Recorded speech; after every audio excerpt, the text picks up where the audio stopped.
जय श्री कृष्णा। किसी व्यक्ति को असली ज्ञान अपने अच्छे आचरण द्वारा दिया जा सकता है, क्योंकि किसी भी विषय से संबंधित बातें भूली जा सकती है, लेकिन लोगों का अच्छा आचरण हमेशा याद रहता है।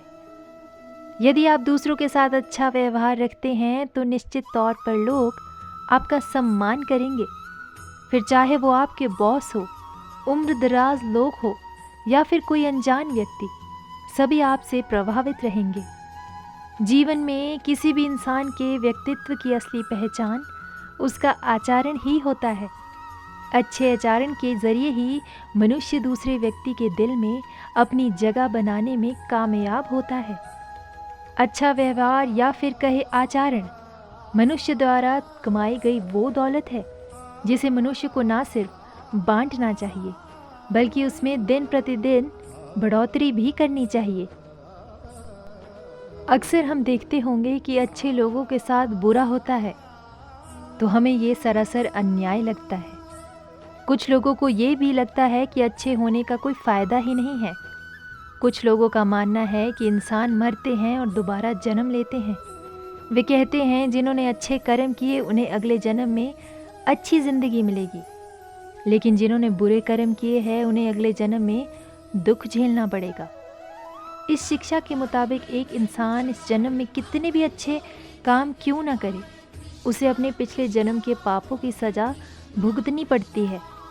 लेकिन उस सज़ा का क्या फ़ायदा अगर हमें याद ही नहीं कि हमने पिछले जन्म में कौन से पाप किए थे। अगर पिछले जन्म के पापों की वजह से हमें बीमार होना ही है या हमारे साथ कोई दुर्घटना घटनी ही है, तो फिर हम अपनी सेहत और सुरक्षा का ध्यान क्यों रखते हैं। इसलिए हम आपको आज बताने जा रहे हैं कि अच्छे लोगों के साथ बुरा क्यों होता है।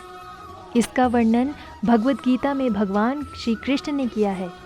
भगवद गीता एक ऐसा ग्रंथ है कि उसमें इंसान के मन में उठने वाले हर सवाल का जवाब मिल जाता है।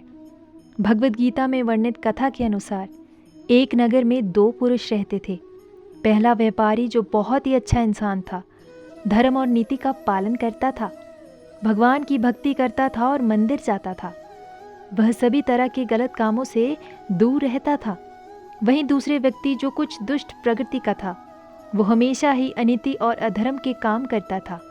वो रोज मंदिर से पैसे और चप्पल चुराता था, झूठ बोलना और नशा करता था।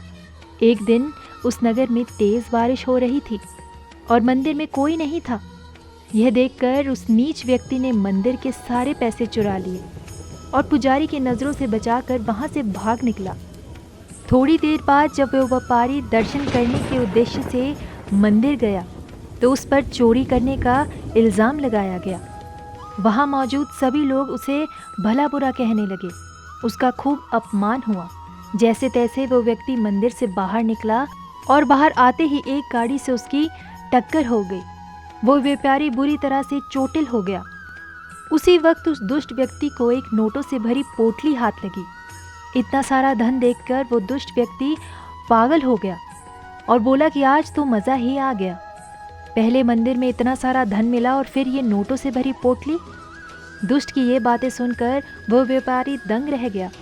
उसने घर जाते ही घर में मौजूद भगवान की सारी तस्वीरें निकाल दी और भगवान से नाराज़ होकर जीवन बिताने लगा।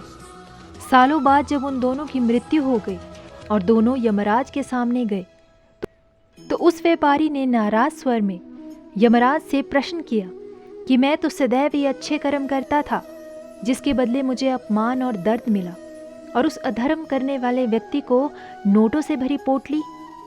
व्यापारी के सवाल पर यमराज बोले, जिस दिन तुम्हारे साथ दुर्घटना घटी थी वो तुम्हारी जिंदगी का आखिरी दिन था, लेकिन तुम्हारे अच्छे कर्मों की वजह से तुम्हारी मृत्यु एक छोटी सी चोट में बदल गई।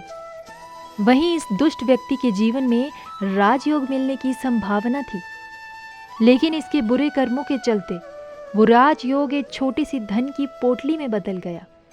इस कहानी को सुनने के बाद श्री कृष्ण ने अर्जुन को समझाया कि भगवान हमें किस रूप में देते हैं इसका समझ पाना बहुत ही मुश्किल है, परंतु ये सत्य है कि भगवान हमेशा अच्छे और बुरे कर्मों का फल ज़रूर देते हैं। अतः व्यक्ति को चाहिए कि जीवन में आने वाली परेशानियां जी घबराना नहीं चाहिए और व्यक्ति को सदैव अच्छे कर्म करते रहना चाहिए, क्योंकि उसका फल किसी न किसी रूप में ज़रूर मिलता है। धन्यवाद।